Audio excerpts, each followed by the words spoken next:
Ya estuvimos aquí hace un año y hace un año, más o menos, pues nos dedicamos a explicar todas las partes del pareo magnético y otras muchas cositas. Entonces empezábamos con una diapositiva de Renatus Cartesius de Descartes, en donde Descartes nos saca un poquito del oscurantismo de la Edad Media y nos introduce en el siglo de la Ilustración con esa frase que decía, con ese discurso del método, que es un libro que publica, y había una frase en él que a mí me gusta mucho, que es esta que dice que para investigar la verdad es preciso dudar en cuanto sea posible de todas las cosas al menos una vez en la vida y empezar desde abajo. En la charla de hoy vamos a dar un poquito un paso adelante y nos vamos a ir al romanticismo, que es esa corriente que vuelve a darle importancia a los sentimientos y a la individualidad en contra de un poquito pues, la rigidez de la lógica y de la razón.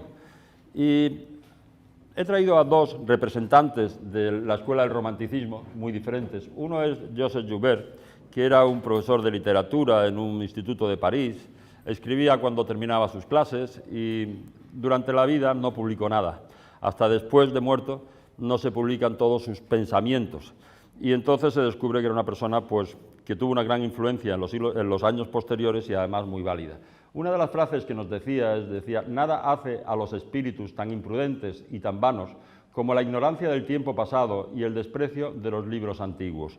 Y yo creo que para la primera parte de la charla que vamos a dar y que vais a ver ahora, creo que es una frase que nos viene muy bien. El otro era Goethe.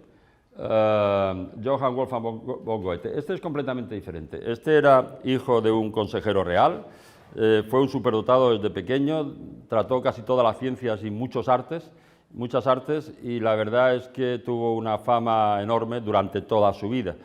Y en la segunda parte de la charla sí me gustaría aplicar una frase de él que me gusta mucho, que dice: no existe un arte nacional ni una ciencia nacional. El arte y la ciencia, como todos los sublimes bienes del espíritu, pertenecen al mundo entero y solo pueden prosperar con el libre influjo mutuo de todos los contemporáneos, respetando siempre todo aquello que el pasado nos legó.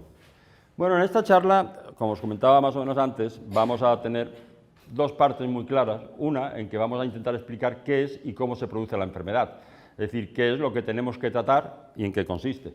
Y una segunda parte en que intentaremos explicar cómo se descubre el pareo magnético y después cómo actúa el pareo magnético, para comprender un poquitín cómo puede tratar muchas de las enfermedades que nos afectan. Pero si no entendemos un poquito cómo se producen las enfermedades y en qué consisten, difícilmente vamos a entender la aplicación que tiene el pareo magnético, según nosotros. Me vais a perdonar que haga una pequeña introducción en qué ha sido la enfermedad. La enfermedad ha acompañado al hombre desde el principio de los tiempos. Y desde el principio de los tiempos se ha preocupado un poquito por cómo se producía y qué podía hacer para remediarla. Al principio la enfermedad, de luego, era algo mágico, era un castigo divino, eran gente muy poderosa, o estaba el mal del ojo, o estaba el susto, pero sobre todo se atribuía a posesiones y a, bueno, pues que los dioses se enojaban con nosotros porque le habíamos faltado y nos mandaban esto. De una manera u otra siempre eran entes muy poderosos, era el brujo, era el rey, era esta divinidad, era esto otro, los que nos mandaban estas enfermedades que nos afligían. Era algo sobrenatural, pero sobre todo muy poderoso. Y había una medicina en los pueblos primitivos que estaba basado en lo mismo, en esas creencias mágico-religiosas, y hacía falta bueno, pues ver cuál era el dios enojado, qué es lo que se había hecho y qué penitencia había que hacer para que este dios a uno le perdonara, aparte de un montón de ritos también mágicos, aparte de muchas plantas y muchas otras cosas que utilizaban. Pero bueno, esto es algo común a todos los pueblos, tanto aquí como en otras partes del mundo, tanto en Europa como en otras partes del mundo, el que la enfermedad se le atribuía a influjos del más allá. Y esto es así hasta el año 400 más o menos antes de Cristo, en donde aparece Hipócrates de Cos. Hipócrates de Cos era hijo de médico, abuelo de médico, y la verdad es que creó una escuela, la escuela hipocrática. Entonces, en aquella época en Grecia había dos escuelas, la escuela del Nido y la escuela de Cos, La escuela de Nido se encargaba más del tema del diagnóstico de las enfermedades, mientras que la escuela de Kos se trataba más del tratamiento y del pronóstico de las enfermedades. La verdad es que tuvo mucho mejores resultados, ahora veremos qué tipo de medicina hacía, y es la que perduró, la que se apoderó un poquito de esto, y realmente se le considera a Hipócrates el padre de la medicina y sobre todo el padre de la medicina científica, porque, en fin, era muy crítico en todas las observaciones que hacía. De joven viajó, él ya digo que venía de una familia de médicos, de joven viajó bastante por otros países que había al lado y entonces empezó a ver cómo ciertos hábitos, costumbres, alimentos favorecían un tipo de enfermedad u otro tipo de enfermedad. Y es el primero que además separa la medicina de la religión. Nos dice que las enfermedades no tienen una causa mística, sino que son hábitos, son nosas que nos atacan y sobre todo que alteran la composición interna de nuestro cuerpo. Él dice que estamos compuestos por 4 humores, la bilis amarilla, la bilis negra, la flema y la sangre, y que es la disarmonía, y esto es importante, de estos 4 humores, de esta composición interna la que de alguna manera nos produce la enfermedad y nos produce todos los signos y todos los síntomas. Tuvo 2 hijos médicos y tuvo una hija que se casó y su nuero también fue médico y que se encargaron de perdurar o de que la escuela hipocrática fuera más, sobre todo Publio, que era su nuero, el que más insistió un poquito en esto. Nos dejó reflexiones maravillosas, es decir, nos decía, entre otras cosas, por ejemplo, que si no puedes curar, si no puedes hacer el bien, por lo menos no hagas daño. El primum non nocere, pero es algo que se nos ha olvidado actualmente, se nos ha olvidado completamente, qué importante era. Asoció muchas enfermedades a hábitos alimenticios, a costumbres y a formas de vida. Y otra de las frases que nos dejó maravillosa es esa que dice que la comida sea tu alimento y el alimento tu mejor medicina. La medicina de Hipócrates era una preciosidad, era una medicina un poco pasiva.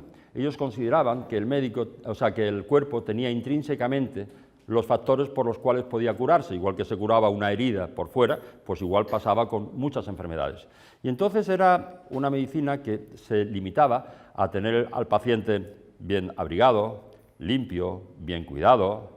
Realmente, pues la bebida hipocrática era vino caliente y miel, con lo cual le daban al paciente energía y además le daban algo que lo dejaba un poquito con una vasodilatación general, con un sopor que le hacía entrar en estadio parasimpático, que ya veremos que es un poquito, todas las enfermedades se curan en ese estadio.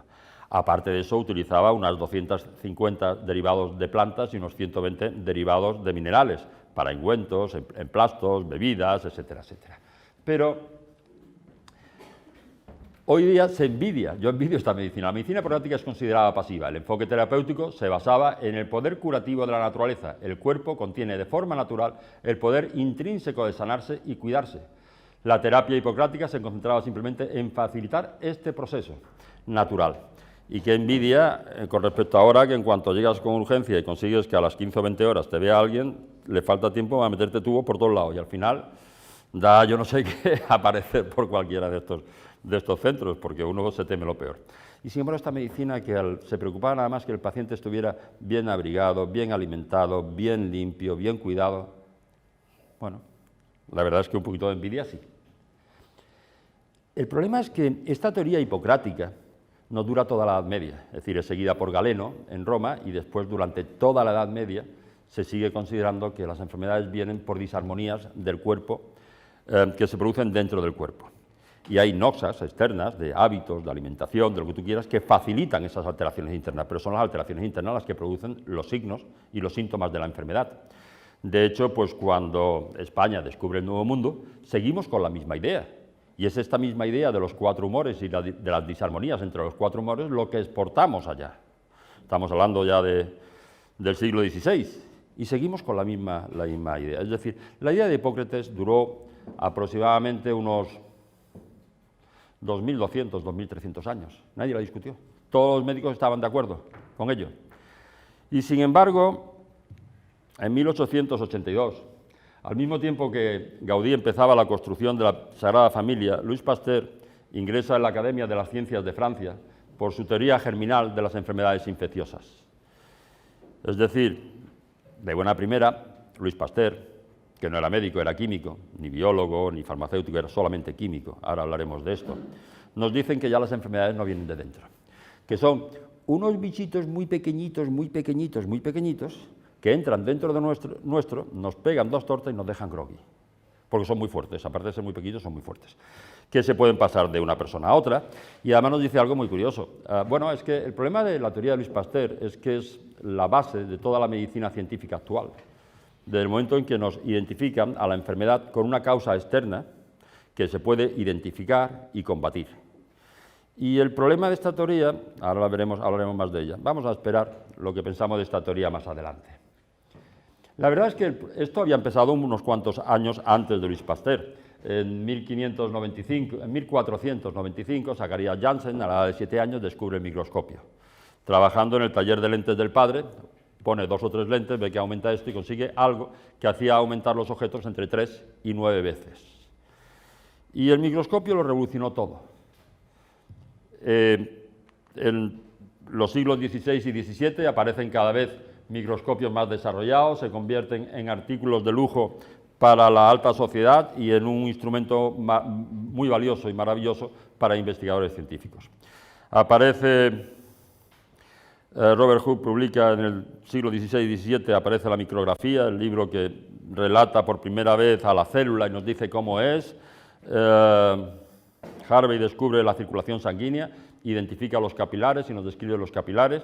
Y al final, Leeuwenhoek descubre parásitos y bacterias y, bueno, nos aparece un mundo enorme, nuevo, que hasta entonces era desconocido.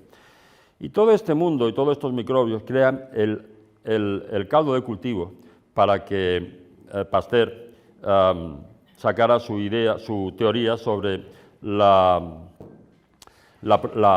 causa de las enfermedades, la causa infecciosa de la enfermedad. Pasteur había sido un mal estudiante, muy aficionado de joven al dibujo, más que a otra cosa. Primero hace un bachiller de ciencias, de letras, lo saca mal, después hace el de ciencias. Se va a estudiar a París, tiene que volver al pueblo porque no lo consigue. La segunda vez que va, saca solamente un graduado en químicas. Pero una persona muy hábil en sus relaciones públicas. Fue el protegido de la emperatriz Eugenia de Montijo y de Napoleón III, tenía muy buenos contactos en las altas esferas y además se casa con la hija del decano de la Universidad de Estrasburgo, con lo cual estaba dando clases de química en un instituto de París y se lo llevan allá de suplente del profesor de químicas. 2 o 3 años después este hombre se jubila y él pasa a encargarse de la cátedra de química. Pero no tenía mucha idea de lo que era la biología, la medicina y otras muchas cosas. El problema es que al final de sus días, ya en el lecho de muerte, dijo una cosa muy curiosa. Dijo, Bernard lleva razón, el microbio no es nada, el agente lo es todo. Es decir, el medio lo es todo. Tiene una teoría que es la teoría del medio. Es decir, el medio que permite que ese microbio exista, ese es el importante. Cada animal necesita un medio, un hábitat. El oso polar lo mandas al Caribe y por muy bien que está te dice que no, que él quiere la nieve de allá, ¿no? El frío del Polo Norte. Y los seres animados, cuanto más pequeñitos, requieren unas condiciones más precisas. Lo que venía a decir Claude Bernard era que esas condiciones eran realmente lo importante, lo que favorecía o permitía que ese microbio se encontrara a gusto ahí.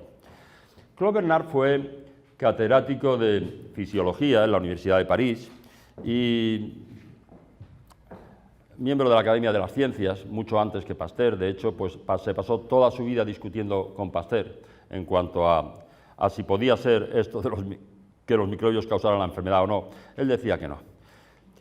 Dijo algo muy importante. Él dijo que lo más importante, lo que he dicho antes, no son los microbios, sino el terreno que permite que estos existan.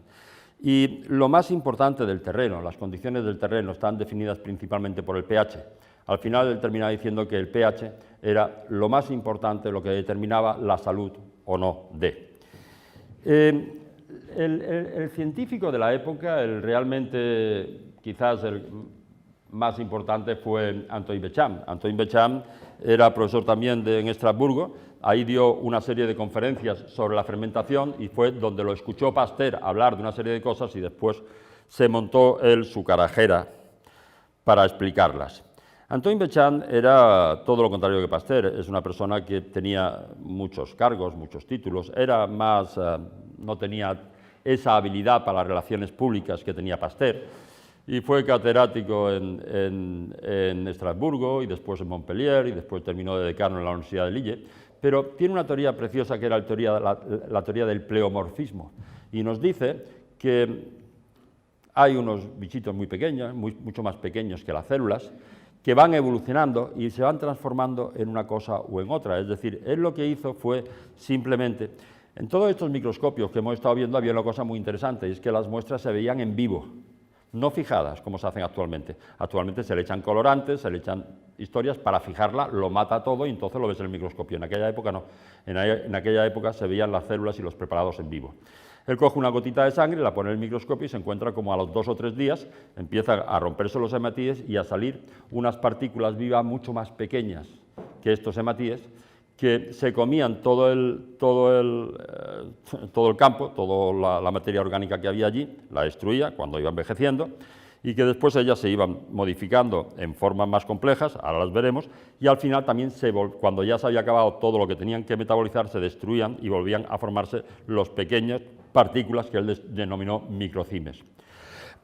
En 1866 manda un estudio muy curioso a la Academia de las Ciencias de París, en donde era el poder de la tiza en la fermentación primero butírica y después acética, es decir, cuando él ponía un vaso con agua o con almidón y echaba un trozo de tiza, que se halló que ese trozo de tiza venía de un yacimiento que tenía 11 millones de años, se encontró que a los pocos días se producía alcohol butírico y después ácido acético. Es decir, se había producido una fermentación que quería decir que ahí había organismos vivos. Y sin embargo, cuando la tiza es carbonato cálcico, cuando cogemos carbonato cálcico al 99%, prácticamente puro, de laboratorio, entonces no aparecía esta fermentación.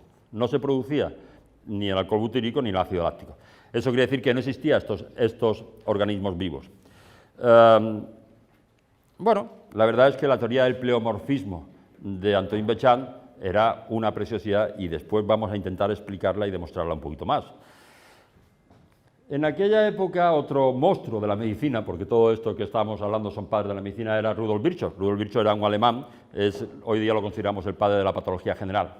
Él intervino en esta discusión y él decía que los microbios no eran la causa de la enfermedad, sino la consecuencia de la misma.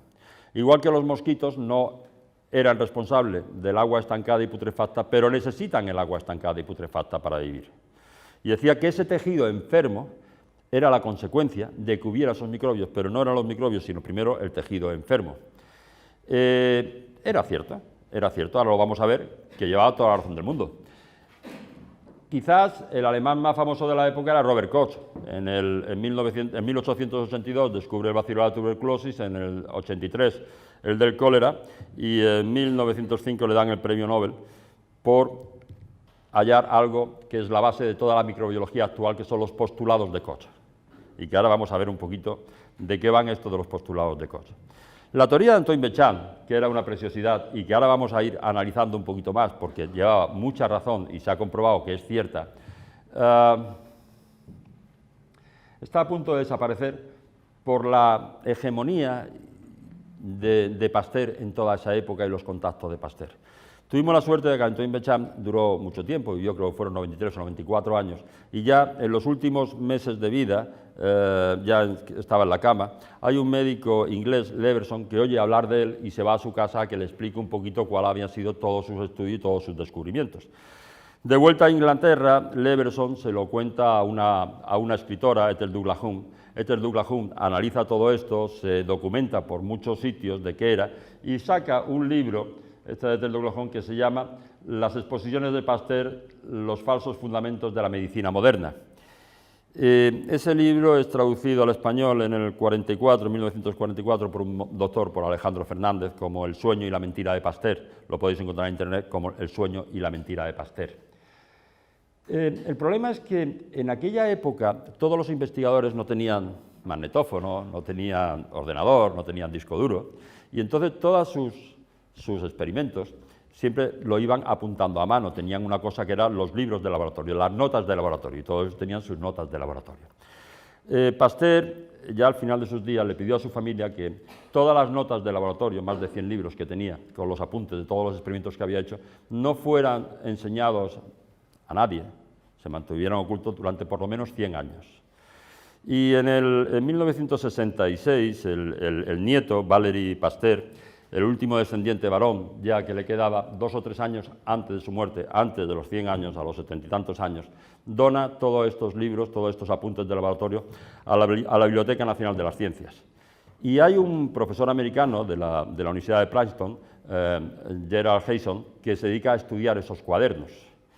Y cuando lo estudia, los analiza, edita un libro que se llama La privada ciencia de Louis Pasteur por Gerald Hayson. Veremos lo que nos dice también este hombre. En 1905, Robert Koch recibe el Premio Nobel de Medicina por los postulados de Koch, que son la base de toda la microbiología moderna. Un año antes de su muerte, en 1909, la prestigiosa revista Lancet saca un editorial que dice: los postulados de Koch se cumplen raramente o nunca. Y el problema es que es cierto. El primer postulado de Koch dice que la bacteria patógena debe aislarse siempre de animales enfermos y nunca de animales sanos. Y él mismo tuvo que rectificar. El mismo Robert Koch se vio obligado a renunciar a la segunda parte del primer enunciado al comprobarse la alta incidencia de individuos portadores asintomáticos.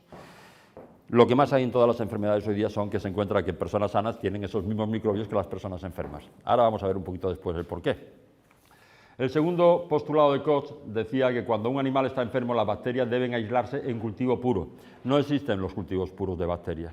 Vamos a analizarlos después. El tercer postulado nos decía si la bacteria se inocula a otro individuo debe reproducirse la misma enfermedad. Rudolf Virchow comprobó que tampoco se cumplía el tercer postulado, por lo que se cambió el término la misma enfermedad por el de síntomas parecidos. Y el cuarto postulado era también que la bacteria debe aislarse nuevamente en cultivo puro, y tampoco existen los cultivos puros. Es decir, los postulados de Koch no son ciertos, pero en ellos se ha basado toda la microbiología actual. En el año 1995, la UNESCO lo declara como el año de Pasteur para conmemorar el nacimiento de este gran investigador. Y en el mismo año, el New York Times sacaba un editorial que decía las falsedades de Pasteur. Y después nos decía, en el mundo de los doctores, una revisión histórica demuestra que Pasteur fue un farsante que robó las ideas de un rival. Eso se basa en el libro este que os comentaba antes de la privada ciencia de Louis Pasteur, de Gerald Hayson, de la Universidad de Princeton. Es basado en el examen de Pasteur de los 102 cuadernos de laboratorio de Pasteur.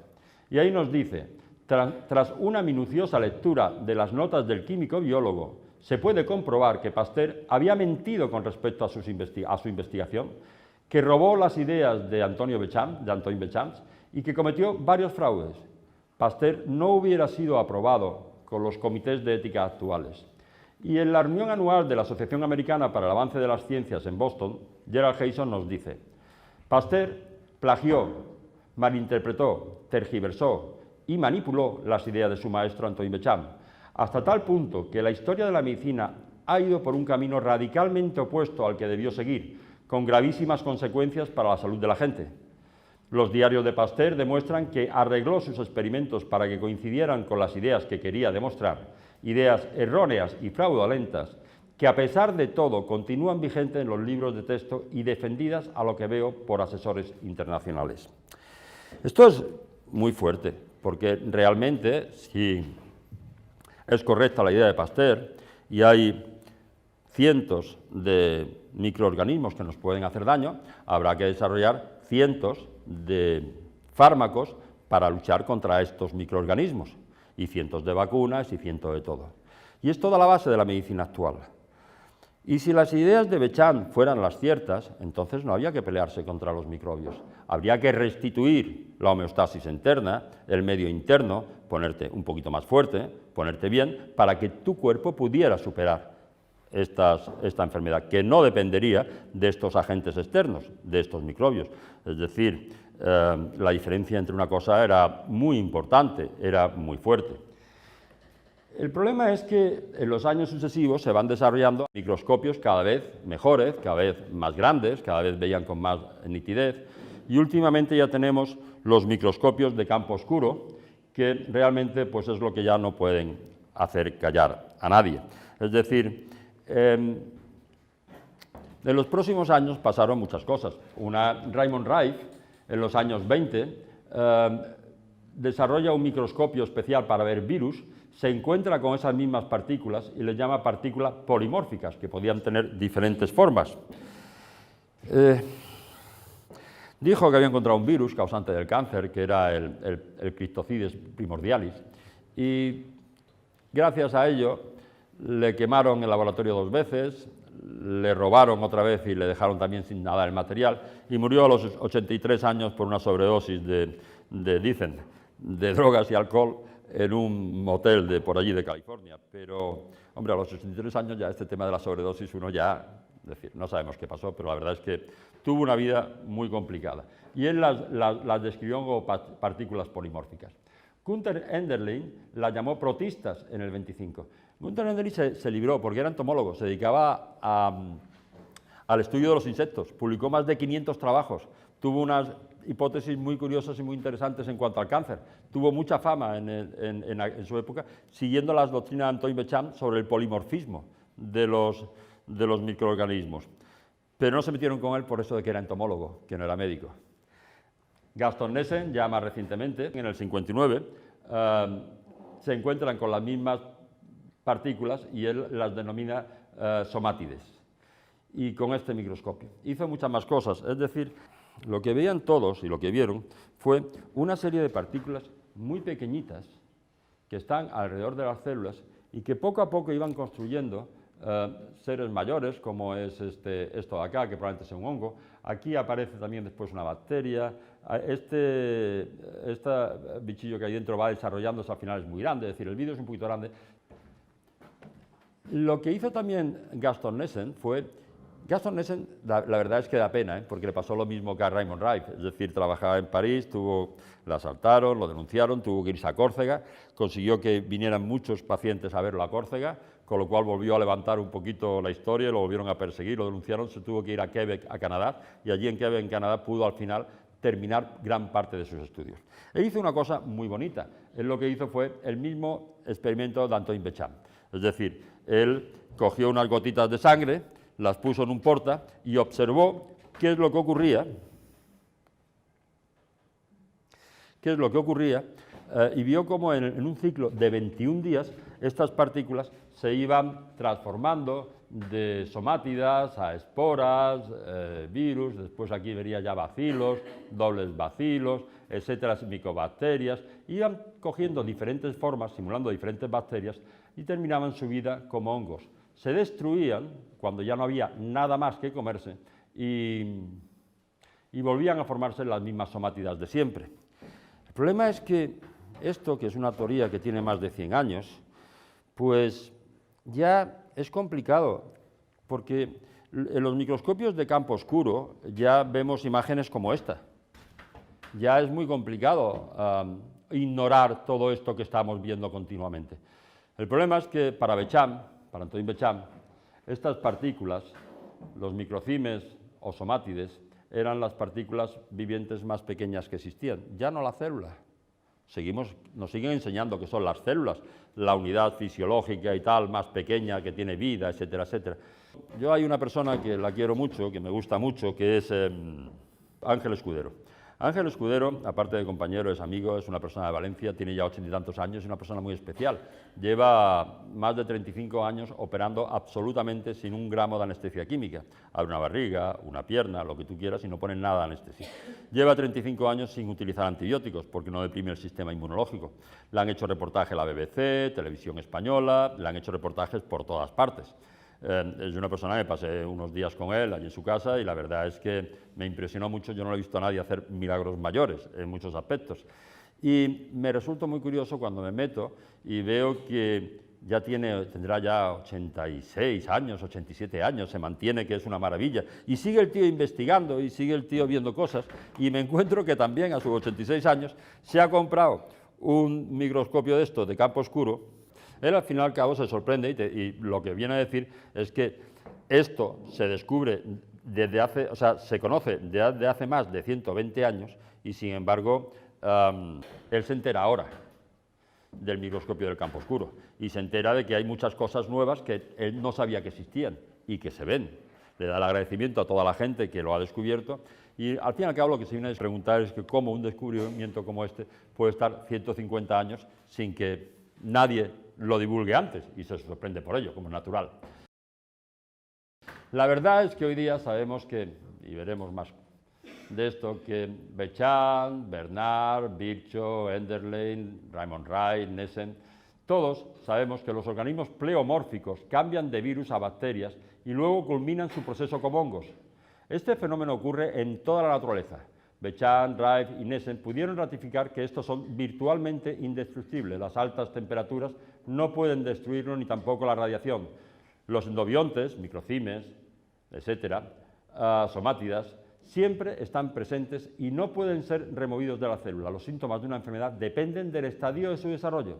Las fases más primitivas viven en un pH fuertemente alcalino. Las fases bacterianas viven en un pH moderadamente alcalino. Las formas micóticas, los hongos, viven en un pH ácido y los virus viven en un pH fuertemente ácido. Una de las funciones de los organismos pleomórficos es ayudar a limpiar y mantener este medio interno, pero al adaptarse a estos cambios en su ambiente, eventualmente llegan a volverse patógenos. ¿Cómo podemos ignorar esto? Ya no se puede. Y ya no se puede porque ya muchísima gente tiene su microscopio de campo oscuro en su casa y está viendo esto. Es un gran investigador y además una persona que lleva muchos años trabajando en medicina. Lo que más pena me dio cuando hablé con él es que él es cirujano y me dice, llevo 40 años operando sin anestesia y no tengo a nadie que siga mi técnica. Digo, ¿a quién le interesa operar sin anestesia? ¿A quién gana más? Bueno, el problema es que le han echado la culpa a las bacterias. Y las bacterias llevan aquí, la vida tiene unos 3.500 millones de años, y las bacterias llevan en este mundo 2.000 millones de años antes de que llegara la célula eucariota. Y aparecieron hace unos 3.500 millones de años la célula procariota, y durante esos 2.000 millones de años colonizaron toda la Tierra. Dicen que el hombre se ha adaptado a vivir en todas las condiciones, hay alguien que no supera, las bacterias. Los encuentras en todas partes, en aguas sulfurosas y en los medios más inhóspitos. Dicen que conocemos algo de ella, lo único que sabemos de ella es que la vida se produce gracias a ella, que gracias a ella las plantas pueden absorber todos los nutrientes que necesitan para dar los frutos y que gracias a ella vivimos nosotros. Algunos datos pequeños sobre las bacterias, que podríamos después, lo que queráis, analizamos, porque dicen que sabemos mucho sobre ellas y no sabemos nada. Se considera que se conocen menos del 1% de las bacterias que existen en el planeta y en nuestro organismo. Solo en el tracto digestivo existen más de 10 millones de bacterias diferentes. ¿Alguien cree que un microbiólogo puede ver 10 millones de bacterias y conocerlas? Es imposible. Existe 1 millón de bacterias en cada mililitro de agua y 40 a 100 millones en cada centímetro cúbico de tierra. Su biomasa es superior a la masa vegetal de todo el planeta. Pesan más las bacterias que hay en el planeta que toda la vegetación que hay en el planeta. El Lange es el libro de microbiología que estudiamos en la universidad. Y él nos dice, se calcula que actualmente es posible identificar menos del 10% de los microorganismos patógenos que provocan enfermedades, pensando que estos organismos pudieran producir enfermedades. En cada centímetro cuadrado de nuestra piel existen unas 10.000 bacterias, pero a nivel del folículo piloso, donde nace el pelo, en la dermis, existe 1 millón de bacterias por centímetro cuadrado. En el cuerpo humano existen 100 billones de células y 1.000 billones de bacterias. Hay 10 bacterias por cada célula. Y cada una de esas bacterias crean el entorno apropiado para que la célula eucariota se desarrolle. Y podemos vivir gracias a ello. Se dice que transportamos más lo que no somos que lo que somos. Es cierto. Pero esto, fijaros que es importante. 2 cepas bacterianas se consideran que pertenecen a la misma especie cuando su ADN total se asemeja en un porcentaje mayor, del 70%. ¿Qué quiere decir que el ADN de una bacteria y otra bacteria se parezcan en un 70%? Si nosotros tenemos un 98 y pico % de nuestro ADN es igual al del simio y tenemos pequeñas diferencias con ellos. No quiere decir nada, absolutamente nada. ¿Qué se sabe de las bacterias? ¿Que son redondas? ¿Que tienen un pelo? ¿Que son alargadas? ¿Que si le echo una gotita de esto huye y si le echo una gotita de este otro medio vienen? Esto es como decir que todos los chinos son iguales, todos los negros son iguales o todo... No sabemos muy poquito de las bacterias. Por no hablar de los virus, se calcula que existen de 5 a 25 virus por cada bacteria. Los científicos estiman que existen al menos 320.000 virus por descubrir. La ONU dice que conocemos 3.000, de los otros 317.000 no sabemos nada. Hay un profesor de evolución humana de la Universidad Complutense de Madrid, Máximo Sandín, que dice una frase que me gusta mucho. Dice, la guerra permanente contra los entes biológicos que han construido, regulan y mantienen la vida en nuestro planeta es el síntoma más grave de una civilización que camina hacia su autodestrucción. Es cierto. Pasteur, químico, no médico, no biólogo, se enfrenta a todos los científicos de la época, a todos, y consigue sacar adelante la teoría germinal de las enfermedades infecciosas. Y consigue sacar una vacuna para el antrax en los carneros, en los que la prueba en Francia y tiene éxito, después se la compran en Hungría y en Hungría falla completamente. Y Robert Koch lo denuncia por mala praxis y dice que ese experimento estaba adulterado y que había inactivado a estas bacterias. La verdad es que él tuvo que reconocer posteriormente que sí, que la habían inactivado con bicromato potásico y por eso los carneros que habían sido vacunados no habían contraído la enfermedad, mientras que el otro sí. Koch lo retó a que hiciera la misma demostración en suelo alemán y Pasteur, como es natural, no acudió. Pero se enfrenta a todos los científicos de la época. Todos opinan que es imposible que unos bichitos tan pequeñitos vengan así y te tumben. Y sin embargo su teoría sale adelante. ¿Por qué? Está claro que le interesaba enormemente a la industria farmacéutica. Enormemente. Y es el problema de esto que os he comentado, aparte de que hoy día con el microscopio de campo oscuro se ha demostrado que todas estas somátidas y microcimes, lo veremos más adelante también, existen, el problema es que es lógico, que uno ve lógico, que la teoría de Hipócrates era lógica, que la medicina se ha guiado por ello durante más de 2000 años de una manera que se podía entender. Y sin embargo, decía Rudolf Hitler en su libro Mi lucha, Mein Kampf, que para transformar una mentira en verdad solamente había que repetirla el suficiente número de veces. Y mira que no lo han dicho. Y hoy día todos nos creemos que hay unos bichitos muy pequeñitos que vienen, nos invaden, nos pegan 2 tortas y nos mandan a la cama. Por favor. Por favor. Bueno, no pasa nada. Dicen que si tomas el camino equivocado, pues te vuelves y tomas el correcto. Si no fuera por la cantidad de recursos destinados a esta medicina que se siguen destinando y sobre todo por el daño que se ha hecho. Es que la medicina, desde que está en manos de la industria farmacéutica, cada vez es más agresiva y cada vez es peor. Y el pobre médico está en medio entre lo que le da a la industria farmacéutica para que trate a los pacientes y los pacientes que no pueden estar contentos con los resultados y se la pegan por todas partes. Ya no sabe qué hacer. Hombre, la verdad, ¿qué hubiera pasado si en aquella época hubiéramos seguido el camino correcto? Si hubiéramos llegado a la conclusión de que realmente son alteraciones del medio interno, que son las que permiten, como decía Virchow, que vengan los microorganismos patógenos y asienten ahí. Y no son la consecuencia de la enfermedad, no son la causa de la enfermedad, sino la consecuencia de la misma. Pues no lo sé por dónde hubieran ido los tiros, pero... La Madre Teresa de Calcuta le preguntaron una vez qué veía en todos esos miserables enfermos a los que trataba. Y ella dijo que veía a Dios en todas sus posibles manifestaciones humanas. A uno le sorprende mucho que la Madre Teresa de Calcuta, viviendo donde vivía y en contacto con la gente con la que estaba, nunca se le conociera enfermedad.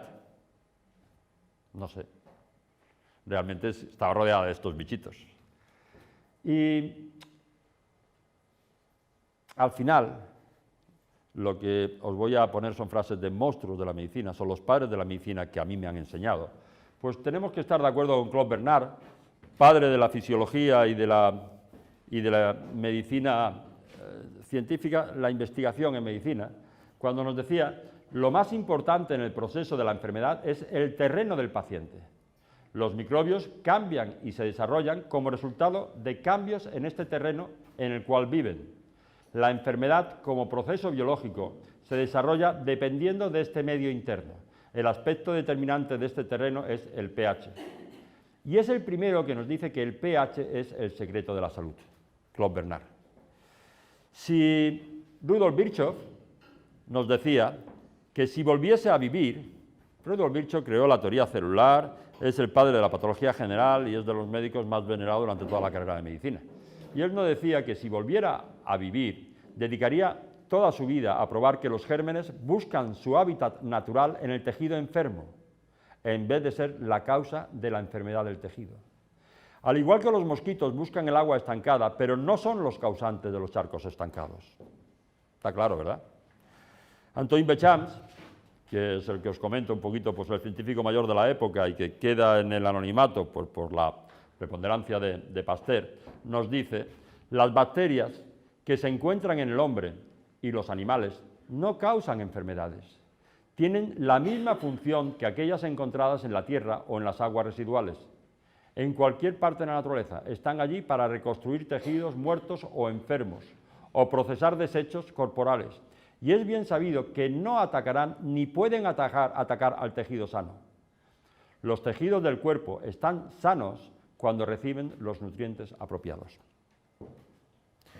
Y el enorme problema que tiene esto es que es lógico.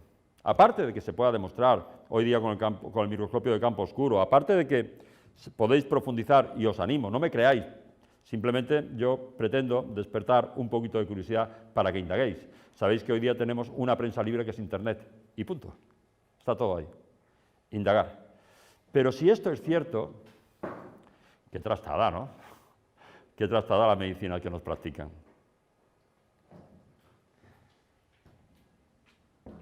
Bueno, tenía que empezar por el origen de la enfermedad y por ver cómo se produce, porque ahora comprenderemos un poquito más cómo puede actuar el pareo magnético. Y a lo mejor, pues, las ideas que os he transmitido son un poquito diferentes a lo que nos dicen los estamentos oficiales, la industria farmacéutica y todo el mundo que nos quiere contar lo que ellos quieran. En los años 60 empieza la carrera espacial en excursiones cada vez más prolongadas de tiempo. Y en los 70 ya empiezan a preparar el viaje del Apolo a la Luna y los astronautas tienen unos controles muy exhaustivos cuando van a presentarse para optar a esa plaza de astronauta y sobre todo tienen unos controles exactamente igual de exhaustivos cuando vuelven del espacio. Se estila entonces en aquella época esto de la cuarentena, entonces lo metían en el hospital y empezaban a ver todo cómo venían. La verdad es que Nakawaka en el 58 ya nos habla del síndrome de deficiencia del campo magnético. Richard Feynman, premio Nobel en el 65, nos dice: ahora nos damos cuenta de que el fenómeno de las interacciones bioquímicas y finalmente la vida misma tiene que ser entendida en términos de electromagnetismo. Afortunadamente nosotros no lo hemos desarrollado en el 78 y entonces la FDA, la Food and Drug Administration americana, que está financiada en un 80% por la propia industria farmacéutica, reconoce oficialmente que la aplicación de energía magnética no tiene ningún riesgo para la salud y acepta la utilización de esta con fines terapéuticos. Bueno, vale. La NASA comprobaría más adelante que al abandonar los astronautas el campo magnético de la Tierra padecían la denominada enfermedad espacial, caracterizada por el desarrollo de osteoporosis, deficiencias en el sistema inmune, etcétera, etcétera. Y una de las cosas con las que se encuentran es que la mayoría de los astronautas venían con el pie derecho más corto que el izquierdo. Y entonces meten a estos astronautas en los hospitales, les solucionan el tema de la osteoporosis, les solucionan el tema del sistema inmunológico, pero no pueden ponerle la pierna bien. Y entonces la NASA contrata a un físico, a Richard Broderick-Meyer, para que viera a ver qué pasaba con esto y si podía solucionar este tema del acortamiento del miembro. El físico dice: bueno, ¿qué hay aquí que no hay arriba? O al revés, dice: bueno, hay 4 fuerzas fundamentales: la gravedad, el magnetismo, la fuerza nuclear fuerte y la fuerza nuclear débil, y lo que no existe ahí fuera es ni la gravedad ni el magnetismo. Y la gravedad nos afecta poco, es decir, el hombre nunca se desarrolla mejor que cuando está en el vientre materno, y ahí está un poquito exento de gravedad, está un poquito dentro del líquido amniótico y no siente la gravedad. Pero el magnetismo nos afecta en todo. Nos afecta en las galerías que hacen las ratas debajo de tierra, en la migración de las aves, de las ballenas, en la formación de las rocas, en la formación del hielo y enormemente en todos los seres vivos. Somos dependientes del magnetismo terrestre. La vida aparece hace 3.500 millones de años al mismo tiempo que se crea el campo magnético de la Tierra. Dependemos de ella. Y entonces lo que hace con los astronautas es que lo pasa por fuentes magnéticas muy fuertes y se encuentra que los pies se le ponen bien. Bueno, pues él sigue investigando y ya que está contratado, pues empieza a ver qué pasa aquí. Y entonces empieza a analizar el cuerpo con imanes y se da cuenta que la pierna derecha a veces se pone más larga y otras veces se pone más corta. Y él empieza a razonar un poquito esto por qué puede ser. Lo primero que se plantea es por qué no se produce en el hemicuerpo izquierdo. Y él llega a la conclusión de que lo que tenemos en el cuerpo izquierdo, diferente del hemicuerpo derecho, es el corazón. El corazón emite un impulso eléctrico cada segundo que despolariza todo el segmento izquierdo y entonces se mantiene inmóvil. Entonces tenía que ser algo referido a esto que despolariza el corazón, lo que le hiciera que en mi cuerpo derecho se acortara o se extendiera. Y además resultaba curioso porque encontraba a lo mejor un foco en el hígado y el pie se contraía. Pero si le daba la vuelta al imán, y sabéis que el imán por un lado es positivo y por otro lado es negativo, pues la pierna no se contraía, no pasaba nada. Como buen físico, él se fue un poquito pues, a la base, a la raíz, y dijo, bueno, vamos a ver, el cuerpo está constituido en un 70 o un 80% por agua. Y el agua, es decir, se sabía entonces ya por el tema de la kinesiología descubierta por George Guhert y toda la respuesta muscular inteligente, etcétera, etcétera, se sabía que órganos internos podían cambiar de ese pH neutro a estar ácidos o a estar alcalinos cuando enfermaban. Pero claro, eso no lo podíamos medir. Se sabía, pero no lo podíamos medir. Podíamos medir el pH de la saliva, de la sangre, de las lágrimas, de la orina, de todos los fluidos externos, todo lo que el cuerpo echa fuera. Pero lo que pasaba dentro no se podía comprobar. Él lo que comprobó es que, por ejemplo, si teníamos un hígado con una hepatitis que entra en acidosis porque es un virus, y ponía ahí un imán positivo, el miembro se contraía. Entonces llegó a una cosa muy clara, y es decir, en el cuerpo hay focos ácidos y focos alcalinos, y esa alteración del pH interno es lo que ocasiona las enfermedades. Y además, pues propuso al final hasta tratarlas de una manera muy clara, y es si aquí tengo un foco positivo, ácido, con un exceso de hidrogeniones, sabemos que en las soluciones acuosas la acidez de una solución coloidal siempre viene dada por el número de hidrogeniones que tiene y estos vienen dados por la disociación del agua, después lo veremos. Entonces, él encontraba una serie de focos que tenía alterado el pH en el cuerpo. Entonces decíamos, bueno, pues aquí tenemos un montón de hidrogeniones positivos, le vamos a poner un imán negativo para que succione estos H positivos, estos hidrogeniones, estas partículas que son las que nos están provocando el foco acidótico. ¿Me entendéis un poquito, no? Un poquito. Si después, cualquier duda, por favor, me la volvéis a preguntar. Y sacó un libro que se llamaba Principios de la terapia magnética, biomagnetismo. Muy interesante, porque Breuer Meyer descubrió muchas cosas. No tuvo la idea genial de Goiz, pero descubrió muchas cosas.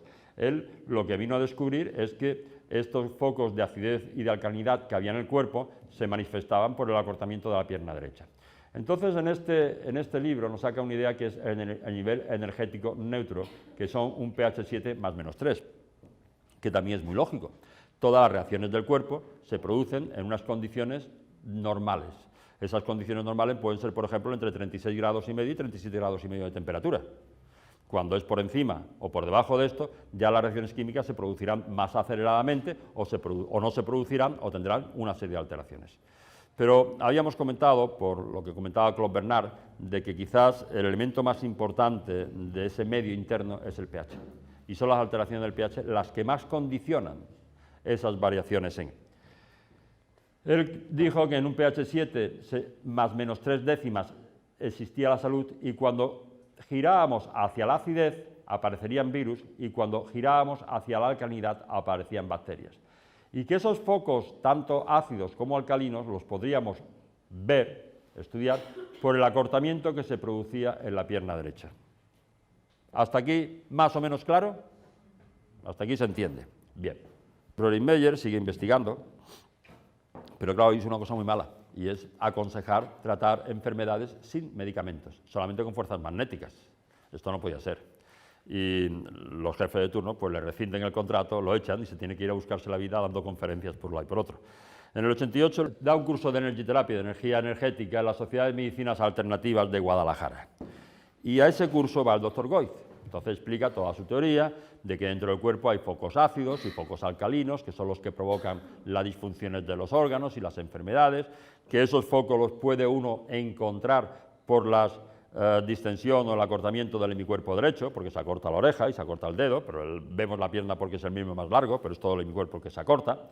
Y además, en fin, le explica un poquito cómo era todo. Goiz había sido fisioterapeuta, se había hecho médico, trabajaba en un hospital, pero habían cerrado el hospital para hacer obras y al final esas obras pasa el pollaque, pues duraron años cuando estaban previstas meses, se vio obligado a trabajar con muchas medicinas alternativas, acupuntura y muchas cosas de medicina física.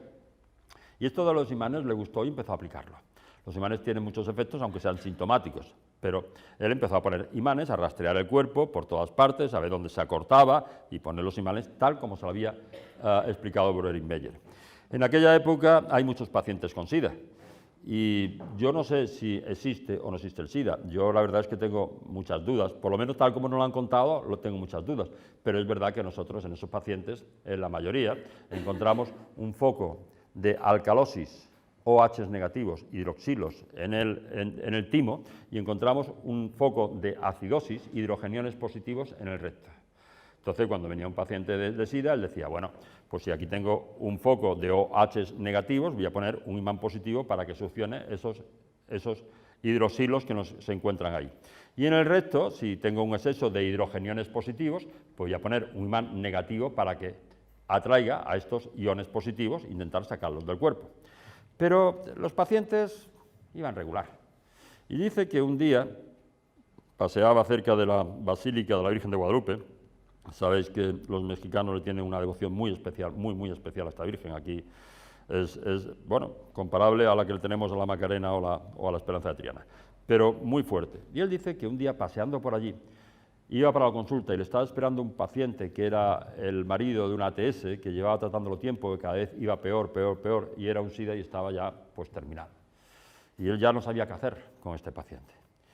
Y entonces él se quedó pensando por allí y dice, bueno, vamos a ver, si tengo aquí un foco de OH negativos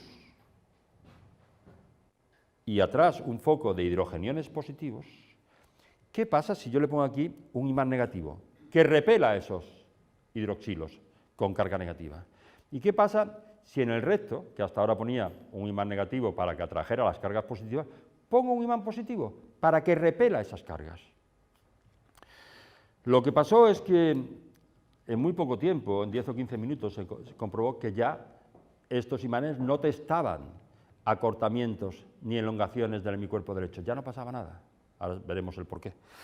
Y lo segundo que pasó es que el paciente a la semana vino muchísimo mejor y a la otra semana vino mucho mejor. Y en 3 o 4 semanas se curó, un paciente que estaba terminal. Ahora, entonces, ya lo veremos, empezó a tratar a más pacientes de SIDA con esto y evolucionaban igual, evolucionaban bien, evolucionaban muy bien. Y después él había sido fisioterapeuta, había tratado a muchos pacientes con tuberculosis y entonces pues veía a los pacientes de tuberculosis habitualmente, se encontraba un foco con una disfunción del pH en un hombro, ácido, y en el otro se lo encontraba alcalino, o sea, aquí era alcalino, aquí era ácido. Y dice que le llegó entonces un chiquito con un ganglión abscesificado, con un tuberculoma, un ganglión afectado por la tuberculosis, supurando, y dice que le puso los imanes igual que había hecho con el paciente de SIDA, es decir, lo contrario. Si aquí tenía un foco positivo con H positivos, ponía un imán positivo, y si aquí tenía un foco con hidroxilos o H negativos, ponía un imán negativo. Y dice que el paciente vino a la semana y esto estaba prácticamente cicatrizado. Y después se encontró con la rabia, y después poco a poco fue desarrollando los pares que identifican, pues alrededor de 300 pares que tenemos ahora que identifican prácticamente casi todas las enfermedades que nos afectan. Él describe entonces el pareo magnético como el conjunto de cargas que identifican una patología y que están constituidos por dos cargas principales de polaridad opuesta que se forman a expensas de la alteración fundamental del pH de los órganos que la soportan y que están en resonancia vibracional y energética. Se retroalimentan.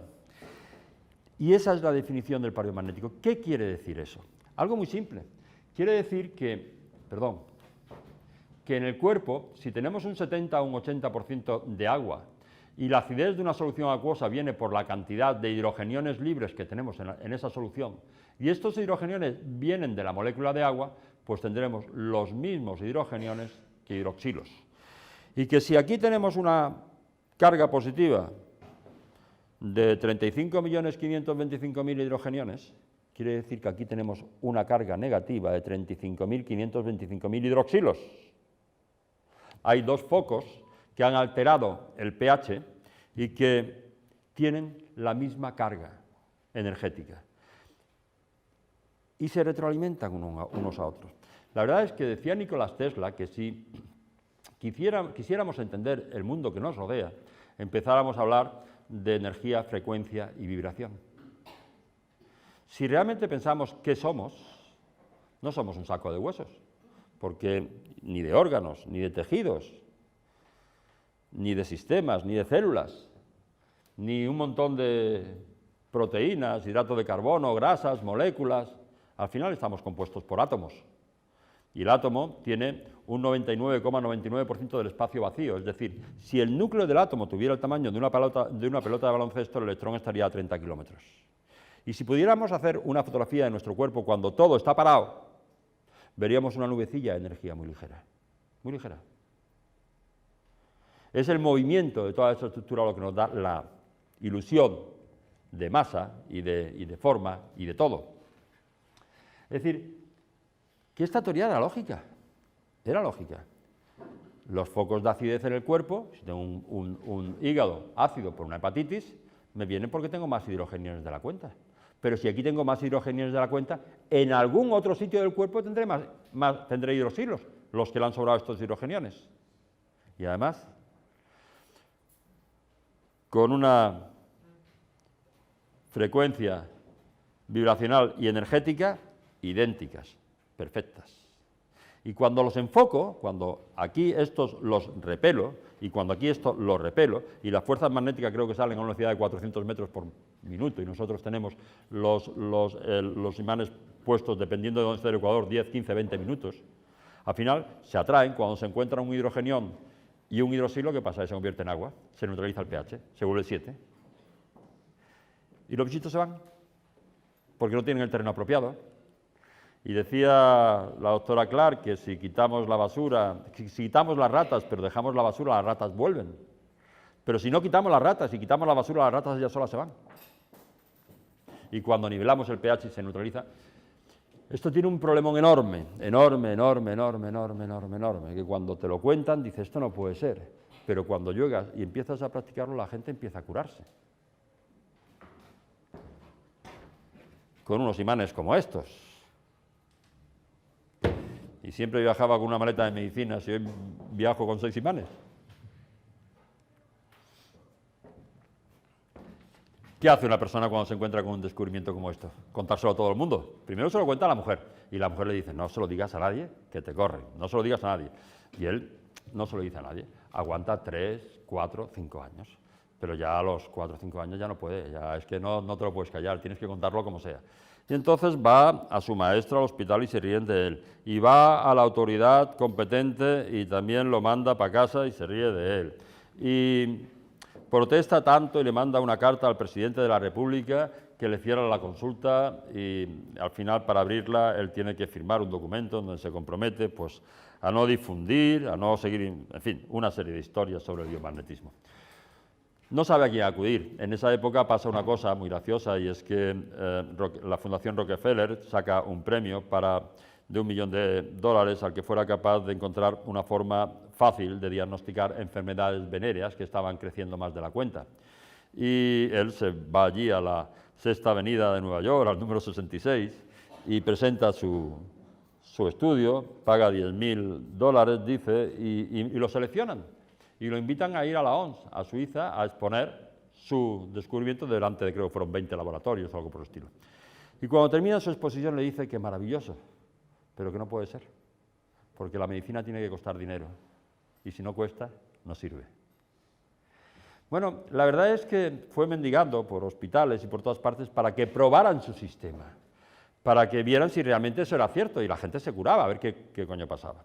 Lo único que consiguió fue un compañero de Marbella, Ilú, que le prestara la clínica, una clínica muy bonita que tiene allí en Puerto Banús, para demostrar esto. Y se invitó a 2 laboratorios para que hicieran el chequeo de los pacientes antes y después de tratarlos. Cuando llegó el día en cuestión se presentaron 250 pacientes y no se presentaron los laboratorios. Entonces, Ilú trabajaba, es un gran experto en el microscopio de campo oscuro, y lo único que hizo fue hacerle pruebas a los pacientes antes y después. Es un estudio muy bonito que está en internet, que dura, creo que son 55 minutos, y esto que os traigo aquí es un resumen de 5 minutos, solo. Un pequeño pinchazo en el dedo meñique.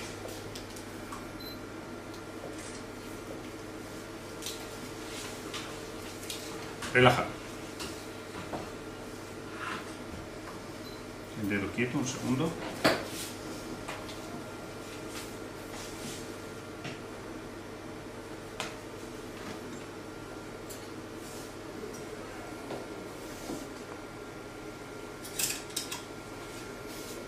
Y un test de coagulación, que lo dejamos secar, tarda unos 10 minutos.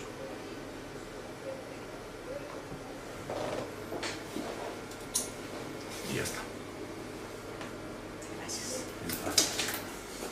Lo primero que vemos en la sangre de Ana sobresale el hecho de que tiene mala circulación, los glóbulos rojos están totalmente apelotonados.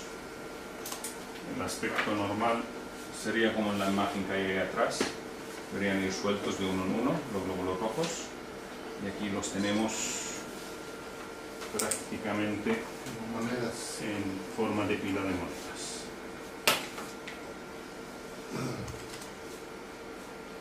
Por naturaleza los glóbulos rojos se repelen entre sí porque las membranas tienen una carga eléctrica negativa, y lo que está pasando es que esta sangre ha perdido esa carga eléctrica.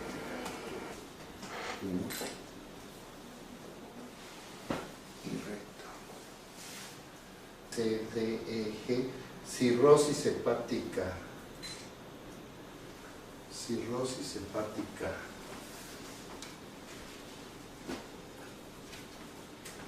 Deténgame aquí con su otra mano. Suelta y... ok. Eso es.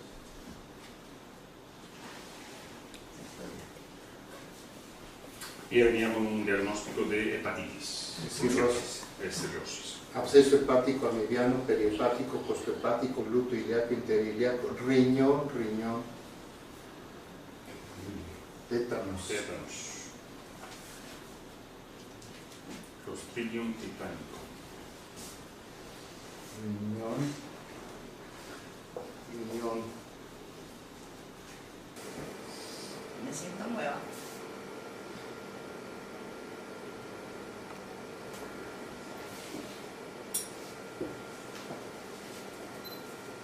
Ya está. Repetimos lo mismo.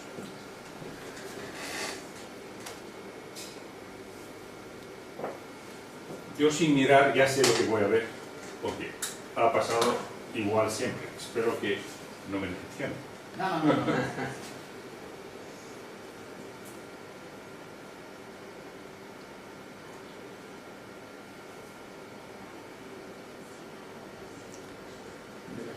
Efectivamente. Sí, de ella. Es la misma persona. Ya se le La pegaron, sangre sí. suelta. Es ¿Le soltar. vuelvo a pinchar otra vez? Es impresionante.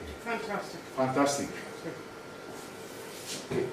Su opinión ahora mismo después de esto que está pasando. Mi opinión después de lo que está pasando es que deberíamos hacer un esfuerzo por conseguir nominar al Dr. Boyce para el premio Nobel, por ejemplo. No sé. Es lo primero que se me ocurre. No sé si a ti se te ocurrió otra cosa. No, es lo que yo iba a preguntar, que lo del Nobel, ¿a usted cómo le suena, doctor Güell? Desgraciadamente yo estoy satisfecho con el hecho de vivir y que me den permiso de trabajar con personajes tan ilustres como el doctor Ilú, pero el premio Nobel pues formalmente no me interesa, ya tengo yo premios. La principal calificación que yo tengo es de Tlamatini en México y me la dio una sociedad de geografía y abajo dice Tesoro Viviente de México. Para mí eso es suficiente. Preciosa definición. La cosa se complica, porque si la verdad es que ya con el biomagnetismo tenía unos problemas enormes para que las autoridades pues lo creyeran y pudieran pues seguirlo, ahora se encuentra que un día pues está diciendo, la mujer le ayudaba, Elena, ponle el imán más abajo, más arriba, más acá, más a un lado, más a otro, y ahora se encuentra, pónselo encima del hombro, y cuando se lo va a poner encima del hombro, él se encuentra, ya lo veía viendo, que la pierna se acorta cuando hay ahí un foco, antes de que la mujer le pusiera el imán. Y se quita. Y empieza a rastrear el cuerpo simplemente con la voz, sin los imanes. Y funciona. Y el cuerpo responde perfectamente. El año pasado explicamos un poquito más el porqué. Y entonces aparece la energética. En 1993 se inició el rastreo bioenergético por el esfuerzo mental. Pues ya era más complicado todavía. Y ahora se le complica más todavía la historia, porque en el 95 se empeñan en que trate a una persona que estaba enferma en Italia. Y él la trata y esa persona de Italia se cura. Era una jaqueca muy grande, era hermano no sé si era del cardenal de allí de México, de un personaje de México, él lo trató a través del hermano y esa persona se curó. Hoy día la teleenergética, los tratamientos a distancia forman parte de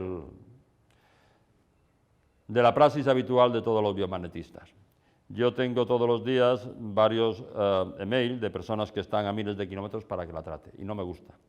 Pero si no puede venir, las trato a distancia. A mí me gusta ver a la gente, yo, en fin, y el contacto con ellos. Pero si no, claro que los trato, claro que lo hago.